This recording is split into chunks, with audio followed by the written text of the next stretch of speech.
Humans, जिनकी population अब बढ़कर 8 बिलियन जितनी हो चुकी है, क्लाइमेट चेंज, ग्लोबल वार्मिंग या पॉल्यूशन जैसे प्रॉब्लम्स के लिए हमेशा हमें जिम्मेदार माना जाता है, और शायद ऐसा है भी। चलिए आज एक थॉट एक्सपेरिमेंट करके ये जानने की कोशिश करते हैं कि अगर सारे ह्यूमंस एक साथ गायब हो जाएं अर्थ से तो क्या होगा। आपके घर, कार, बिल्डिंग्स, मोबाइल, ब्रिजेस, इन सब का क्या होगा? आप भी अभी वीडियो पॉज करके कमेंट कर सकते हैं कि ऐसा होने पर क्या क्या हो सकता है, and let's compare our evaluations. Video को कंटिन्यू करते हैं, लेट्स स्टार्ट। हमारे अचानक से गायब हो जाने के कुछ सेकंड्स बाद ही हैवॉक स्टार्ट हो जाएगा। एक दिन में एक एवरेज ह्यूमन 100 वॉट बल्ब जितना हीट एमिट करता है, तो गायब होने के कुछ ही सेकंड्स में एनवायरनमेंट कूल हो जाएगा। जब एक ही रूम में कई सारे लोग होते हैं तो हमें गर्मी सा फील होता है, लेकिन बाहर जाते ही टेम्परेचर कम फील होता है। ठीक ऐसे ही सभी ह्यूमंस के एक साथ गायब होते ही अर्थ का टेम्परेचर कम हो जाएगा। रोड्स में चल रहे सभी कार, बसेस, बाइक्स को कंट्रोल करने वाले लोग नहीं रहेंगे, तो रोड्स पर मल्टीपल क्रैशेस देखने को मिलेंगे। दुनिया भर में लैंडिंग के लिए रनवे के पास आ रहे हजारों प्लेन्स एक एक करके क्रैश होने लगेंगे, क्योंकि इन्हें भी कंट्रोल करने वाले अब नहीं रहे। अभी भी जो प्लेन्स ऑलरेडी मिड फ्लाइट में है, वो ऑटो पायलट में होने के कारण तब तक उड़ते रहेंगे जब तक उनका फ्यूल नहीं खत्म हो जाता, और फ्यूल्स खत्म होते ही अर्थ की ग्रेविटी के कारण ये भी क्रैश हो जाएंगे। ऑटोमेटेड सिस्टम से चलने वाले मशीन अभी भी वर्क करते रहेंगे। Satellites, elevators, billboards, traffic lights, ये सब वर्किंग कंडीशन में ही रहेंगे, लेकिन थोड़ी ही देर बाद इन्हें भी सबसे बड़ी प्रॉब्लम फेस करनी पड़ेगी, इलेक्ट्रिक पावर के जाने की।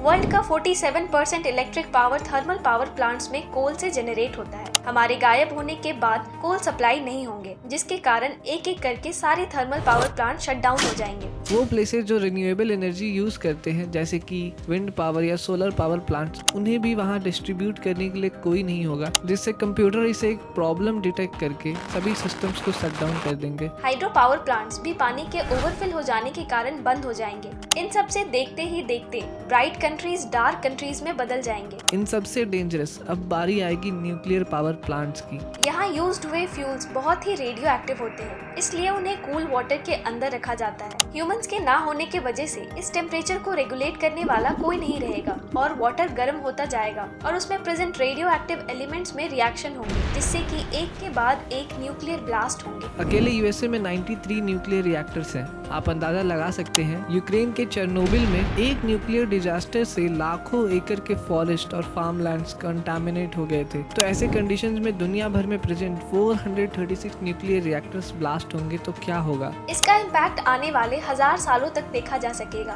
काफी सारे वाइल्ड लाइफ की डेथ हो जाएगी। अब इलेक्ट्रिसिटी का कोई सोर्स नहीं बचेगा। और इस डार्क एज का फायदा माइग्रेटरी बर्ड्स को होगा। इनमें से कुछ बर्ड स्टार्स के लाइट के हेल्प से एक प्लेस से दूसरे प्लेस पर माइग्रेट करते थे, लेकिन ह्यूमंस के आर्टिफिशियल लाइटनिंग के वजह से वो रास्ते में कंफ्यूज हो जाते थे, और कई बार तो एक ही बिल्डिंग का चक्कर काटते काटते थक कर ही दम तोड़ देते थे। लेकिन अब ये लाइट्स नहीं बची इनका रास्ता रोकने के लिए। लगभग 50 सालों के बाद जो सैटेलाइट लो अर्थ ऑर्बिट में थे, वो भी एक एक करके अर्थ के एटमॉस्फेयर में एंटर होने स्टार्ट होंगे और ओशंस या लैंड पर क्रैश होने लगेंगे। कुछ ही सालों में रोड्स और हाईवेज, प्लांट्स, ट्रीज और पूरी तरह से फंगस से कवर्ड हो जाएंगे। डोमेस्टिक एनिमल्स जो ह्यूमंस पर अपने फूड और घरों के लिए डिपेंड होते थे, उनका पॉपुलेशन खत्म हो जाएगा, लेकिन दूसरे एनिमल्स का पॉपुलेशन बढ़ जाएगा। आपको याद होगा कोरोना के टाइम हुए लॉकडाउन के टाइम पर स्ट्रीट्स पर कितने डॉग्स देखे जा सकते थे। कुछ ऐसा ही सिचुएशन अब भी होगा, लेकिन सिर्फ डॉग्स ही नहीं, लायंस, टाइगर्स, वुल्व्स, एलिफेंट्स और भी कई वाइल्ड एनिमल्स फ्रीली मूव करेंगे हमारे शहरों में। कुछ 50 सालों बाद ह्यूमंस के द्वारा बनाए गए infrastructure, skyscrapers, tall statues, towers, इनका वीक होना और फिर टूटना स्टार्ट होगा। इतने सालों में बारिश से हुए लीकेज और जंग लगने के वजह से सभी पार्ट्स कमजोर हो जाएंगे। उन्हें मेंटेन करने के लिए कोई नहीं होगा, और सो कॉल्ड ह्यूमन स्ट्रक्चर अब ह्यूमन हिस्ट्री बन जाएंगे।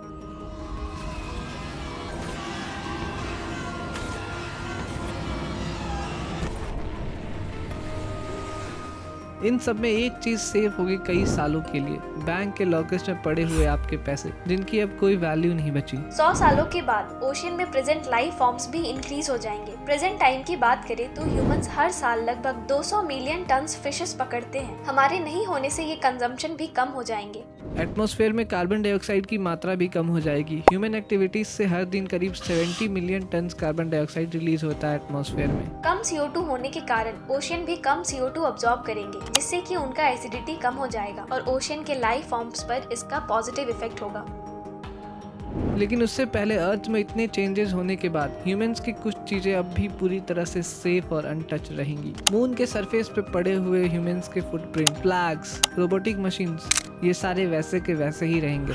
आने वाले मिलियंस ऑफ ईयर में हो सकता है अर्थ पर कोई न्यू इंटेलिजेंट स्पीशीज डेवलप हो जाए या कोई और एलियन अर्थ पर न्यू लाइफ स्टार्ट करे। इतने चेंजेस होने के बाद भी अर्थ टाइम के साथ बिना ह्यूमंस के भी एक स्टेबल पॉइंट पर चला जाएगा, यानी कि ह्यूमंस के ना होने से अर्थ पर कोई खतरा नहीं है। Nature will reclaim everything. पर क्या ह्यूमंस बिना अर्थ के सरवाइव कर पाएंगे? आज के टाइम में हमने अर्थ को बहुत कुछ दिया है, waste, pollution, population burden, global warming और भी बहुत कुछ, पर बदले में हमेशा अपने लिए अच्छा पाया है। ये थॉट एक्सपेरिमेंट शायद कभी सच ना हो। एक ही साथ 8 बिलियन लोगों का गायब होना पॉसिबल नहीं है, पर अगर हमने अपनी आदतें नहीं बदली तो जरूर ही एक के बाद एक डिजास्टर के बाद से ऐसा कंडीशन भी बन जाए। Who knows? हम हमेशा कहते हैं कि पॉल्यूशन और ग्लोबल वार्मिंग के वजह से अर्थ खतरे में है, पर सच तो ये है कि हम ह्यूमंस खतरे में हैं। बीते लाखों सालों से अर्थ इससे भी कई ज्यादा बुरे कंडीशंस झेलती आ रही है। वी होप आपको इस वीडियो से कुछ वैल्यू मिली हो। इस राइट वाले वीडियो को जरूर चेकआउट करना, जिसमें हमने ये बताया है कि किस तरह से इंडियन कोस्टल सिटीज खतरे में है। ऐसे ही टॉपिक्स को समझने के लिए हमारे साथ बने रहिए और हमें सपोर्ट करते रहिए। Thank you. See you in the next one.